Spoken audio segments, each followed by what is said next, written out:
ಅಫ್ಘಾನಿಸ್ತಾನ ವಿರುದ್ಧದ ಏಕದಿನ ಸರಣಿಯಲ್ಲಿ 3-3 ಪಂದ್ಯಗಳನ್ನು ಗೆದ್ದಿರುವಂತಹ ಭಾರತ ನೆಕ್ಸ್ಟ್ ಮಂತ್ ಇಂಗ್ಲೆಂಡ್ ವಿರುದ್ಧ ಕೂಡ 3 ಪಂದ್ಯಗಳ ಏಕದಿನ ಸರಣಿ ಆಡಲಿದೆ.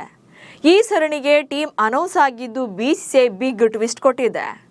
ಆಟಗಾರರ ಇನ್ ಅಂಡ್ ಔಟ್ ವಿಚಾರದಲ್ಲಿ ಒಂದಷ್ಟು ಸರ್ಜರಿಗಳು ಕೂಡ ಆಗಿದೆ. ಇದೆಲ್ಲಕ್ಕಿಂತ ಮುಖ್ಯವಾಗಿ ವಿಕೆಟ್ ಕೀಪರ್ ಬ್ಯಾಟರ್ ಯಾರು ಎನ್ನುವಂತ ಚರ್ಚೆ ಕೂಡ ಇದೆ. ಸೊ ಟೀಮ್ ಇಂಡಿಯಾ ಸ್ಕ್ವಾಡ್ನಲ್ಲಿ ಯಾರೆಲ್ಲ ಚಾನ್ಸ್ ಪಡೆದಿದ್ದಾರೆ, ಅಚ್ಚರಿಯ ಆಯ್ಕೆ ಯಾರು, ಕೆಎಲ್ ರಾಹುಲ್ಗೆ ಬೆಂಚ್ ಕಾಯಿಸ್ತಾರಾ? ಈ ಬಗ್ಗೆ ಹೇಳ್ತೇನೆ. ನಾನು ಶಾಂತ. ನೀವು ಸುದ್ದಿಯಾನದ ಸಬ್ಸ್ಕ್ರೈಬರ್ ಆಗೋದಕ್ಕೆ ಮರಿಬೇಡಿ.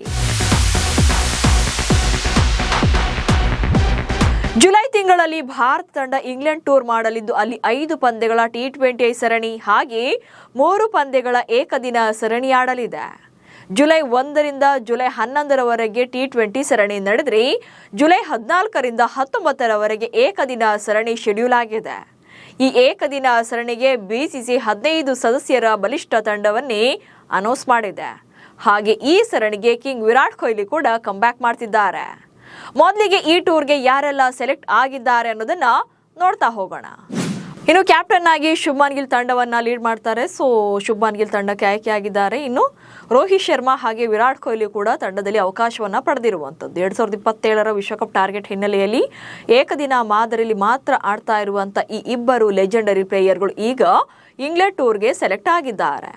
ಇನ್ನು ವೈಸ್ ಕ್ಯಾಪ್ಟನ್ ಆಗಿರುವಂಥ ಶ್ರೇಯಸ್ ಅಯ್ಯರ್ಗೂ ಕೂಡ ಅವಕಾಶವನ್ನು ನೀಡಲಾಗಿದೆ.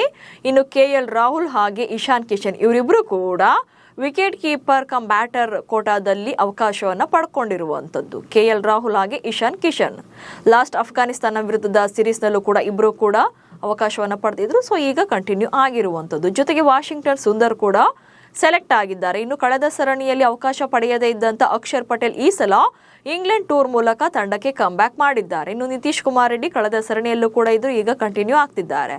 ಇನ್ನು ಕುಲ್ದೀಪ್ ಯಾದವ್ ವಿಚಾರದಲ್ಲೂ ಕೂಡ ಇದೇ ಆಗಿದೆ. ಲಾಸ್ಟ್ ಸೀರೀಸ್ನಲ್ಲೂ ಇದ್ರು, ಸೊ ಅವರನ್ನು ಕೂಡ ಮುಂದುವರಿಸಿದ್ದಾರೆ. ಇನ್ನು ಜಸ್ಪ್ರೀತ್ ಬುಮ್ರಾ, ಸೊ ಸಾಕಷ್ಟು ದಿನ ಆಗಿತ್ತು ಭಾರತ ಪರ ಏಕದಿನ ಪಂದ್ಯಗಳನ್ನಾಡಿ. ಸೊ ಜಸ್ಪ್ರೀತ್ ಬುಮ್ರಾ ಕೂಡ ಈಗ ಕಂಬ್ಯಾಕ್ ಮಾಡಿದ್ದಾರೆ. ಇನ್ನು ಲಾಸ್ಟ್ ಮ್ಯಾಚಲ್ಲಿ 5 ವಿಕೆಟ್ಗಳನ್ನ ಪಡ್ಕೊಂಡಿದ್ರು ಅಫ್ಘಾನಿಸ್ತಾನ ವಿರುದ್ಧದ ಕೊನೆ ಮ್ಯಾಚಲ್ಲಿ. ಸೊ ಪ್ರಸಿದ್ಧ ಕೃಷ್ಣ ಕೂಡ ಈಗ ಜಾಯ್ನ್ ಆಗ್ತಾರೆ, ಅಂದರೆ ಕಂಟಿನ್ಯೂ ಆಗ್ತಾರೆ. ಇನ್ನು ಗೌತಮ್ ಗಂಭೀರ್ ಅವರ ಅಚ್ಚುಮೆಚ್ಚಿನ ಶಿಷ್ಯ ಆಗಿರುವಂಥ ಹರ್ಷಿತ್ ರಾಣಾಗೆ ಚಾನ್ಸ್ ಕೊಡ್ತಾರೆ. ಸೊ ಇಲ್ಲಿ ಕೊಟ್ಟಿದ್ದಾರೆ. ಹರ್ಷಿತ್ ರಾಣಾ ಕೂಡ ಕೋಚ್ ಗಂಭೀರ್ ಅವರ ಕೋಟಾದಡಿ ಅವಕಾಶವನ್ನು ಪಡ್ಕೊಂಡಿದ್ದಾರೆ. ಇನ್ನು ಹರ್ಷದೀಪ್ ಸಿಂಗ್ ಹಾಗೆ ಗುರ್ನೂರ್ ಬ್ರಾರ್ ಕೂಡ ಇಲ್ಲಿ ಕಂಟಿನ್ಯೂ ಆಗಿರುವಂಥದ್ದು.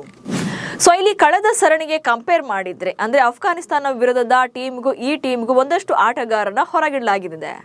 ಅದರಲ್ಲೂ ಕೂಡ ಅಫ್ಘಾನಿಸ್ತಾನ ವಿರುದ್ಧ 3ನೇ ಮ್ಯಾಚಲ್ಲಿ ಸೆಂಚುರಿ ಸಿಡಿಸಿ ಅಜೇಯರಾಗಿದ್ದ ಯಶಸ್ವಿ ಜೈಸ್ವಾಲ್ಗೂ ಕೂಡ ಅವಕಾಶವನ್ನ ಕೊಟ್ಟಿಲ್ಲ. ಇನ್ನು ಹರ್ಷ್ ದುಬೆಯನ್ನು ಹೊರಗಿಟ್ಟು ಅಕ್ಷರ್ ಪಟೇಲ್ಗೆ ಅವಕಾಶವನ್ನ ನೀಡಿದ್ದಾರೆ. ಹಾಗೆ ಹರ್ಷತ್ ರಾಣಾಗೆ ಅವಕಾಶ ಸಿಕ್ಕಿರೋದ್ರಿಂದ ಪ್ರಿನ್ಸ್ ಯಾದವ್ ಕೂಡ ತಂಡದಿಂದ ಹೊರಬಿದ್ದಿದ್ದಾರೆ. ಇನ್ನು ಭಾರತ ಏಕದಿನ ತಂಡದ ಖಾಯಂ ಸದಸ್ಯರಾಗಿ ಕಾಣಿಸಿಕೊಳ್ತಾ ಇದ್ದಂತ ಮೊಹಮ್ಮದ್ ಸಿರಾಜ್ ಅವರನ್ನ ಈ ಸಲ ಕೂಡ ಆಯ್ಕೆ ಮಾಡಿಲ್ಲ. ರೆಸ್ಟ್ ನೆಪದಲ್ಲಿ ಅವರನ್ನ ತಂಡದಿಂದ ಹೊರಗಿಟ್ಟಿದ್ದಾರೆ. ಜೊತೆಗೆ ಗುರ್ನೂರ್ ಬ್ರಾರ್ಗೆ ಅವಕಾಶವನ್ನ ಕೊಟ್ಟಿದ್ದಾರೆ. ಇನ್ನು ಫಿಟ್ನೆಸ್ ಸಮಸ್ಯೆಯಿಂದ ಹಾರ್ದಿಕ್ ಪಾಂಡ್ಯ ಕೂಡ ಹೊರಗುಳಿತಾರೆ. ರವೀಂದ್ರ ಜಡೇಜಾಗೂ ಕೂಡ ಇಲ್ಲಿ ಅವಕಾಶವನ್ನ ನೀಡಿಲ್ಲ. 3 ವರ್ಷಗಳ ಬಳಿಕ ಏಕದಿನ ತಂಡಕ್ಕೆ ಆಯ್ಕೆಯಾದ ಬುಮ್ರಾ 2027ರ ಏಕದಿನ ವಿಶ್ವಕಪ್ ಅನ್ನ ಗಮನದಲ್ಲಿಟ್ಟುಕೊಂಡು ಟೀಮ್ ಕಟ್ತಾ ಇರುವಂತಹ ಬಿಸಿಸಿಐ ಸ್ಟಾರ್ ಆಟಗಾರರಿಗೆ ಮಣೆ ಹಾಕಿದೆ. ಹಾಗೆ ಯಾರ್ಕರ್ ಸ್ಪೆಷಲಿಸ್ಟ್ ಜಸ್ಪ್ರೀತ್ ಬುಮ್ರಾ ಕೂಡ ತಂಡಕ್ಕೆ ಕಂಬ್ಯಾಕ್ ಮಾಡಿದ್ದಾರೆ. ಅದು ಕೂಡ 3 ವರ್ಷಗಳ ನಂತರ ಅನ್ನೋದೇ ಇಲ್ಲಿ ಇಂಟ್ರೆಸ್ಟಿಂಗ್ ವಿಚಾರ. ಕೊನೆಯ ಬಾರಿಗೆ 2023ರಲ್ಲಿ ಆಸ್ಟ್ರೇಲಿಯಾ ವಿರುದ್ಧ ಅಹಮದಾಬಾದ್ನಲ್ಲಿ ನಡೆದಿದ್ದಂಥ ಏಕದಿನ ವಿಶ್ವಕಪ್ ಫೈನಲ್ನಲ್ಲಿ ಕೊನೆಯ ಬಾರಿಗೆ ಭಾರತ ಪರ ಆಡಿತ್ತು. ಅದಾದ ಬಳಿಕ ಏಕದಿನ ತಂಡದಲ್ಲಿ ಕಾಣಿಸಿಕೊಂಡಿರಲಿಲ್ಲ. ಇನ್ನು ಆಂಗ್ಲರ ವಿರುದ್ಧ ಬುಮ್ರಾ ಅಂತೂ ಅದ್ಭುತ ರೆಕಾರ್ಡ್ಸ್ ಅನ್ನು ಹೊಂದಿದ್ದಾರೆ. ಇಂಗ್ಲೆಂಡ್ ವಿರುದ್ಧ 7 ಏಕದಿನ ಪಂದ್ಯಗಳನ್ನಾಡಿದ್ದು ಅದರಲ್ಲಿ 5.88ರ ಎಕಾನಮಿಯಲ್ಲಿ 17 ವಿಕೆಟ್ಗಳನ್ನ ಬೇಟೆಯಾಡಿದ್ದಾರೆ. ಸೊ ಟೀಮ್ ಏನೋ ಇಲ್ಲಿ ಸ್ಟ್ರಾಂಗ್ ಆಗಿ ಕಾಣ್ತಾ ಇದೆ. ಆದರೆ ಮ್ಯಾಚ್ ಅಂತ ಬಂದಾಗ ಪ್ಲೇಯಿಂಗ್ 11ನಲ್ಲಿ ವಿಕೆಟ್ ಕೀಪರ್ ಕಮ್ ಬ್ಯಾಟರ್ ಆಗಿ ಯಾರು ಅವಕಾಶವನ್ನ ಪಡಿತಾರೆ ಅನ್ನೋದು ಇಲ್ಲಿರುವಂತಹ ಪ್ರಶ್ನೆ. ಯಾಕಂದ್ರೆ ಇಶಾನ್ ಕಿಶನ್ ಅಫ್ಘಾನಿಸ್ತಾನ ವಿರುದ್ಧದ ಸರಣಿಯಲ್ಲಿ ಸೆಂಚುರಿ ಕೂಡ ಹೊಡೆದಿದ್ದಾರೆ. ಜೊತೆಗೆ 3ನೇ ಪಂದ್ಯದಿಂದ ಕೆಎಲ್ ರಾಹುಲ್ ರನ್ನ ಕೂಡ ಹೊರಗಿಟ್ಟಿದ್ರು. ಹೀಗಾಗಿ ಇಂಗ್ಲೆಂಡ್ ವಿರುದ್ಧದ ಪಂದ್ಯಗಳಲ್ಲಿ ಯಾರು ಪ್ಲೇಯಿಂಗ್ 11ನಲ್ಲಿ ಅವಕಾಶವನ್ನ ಪಡಿತಾರೆ ಅನ್ನೋದು ಕೂಡ ಕುತೂಹಲ ಮೂಡಿಸಿದೆ. ನಮಸ್ಕಾರ.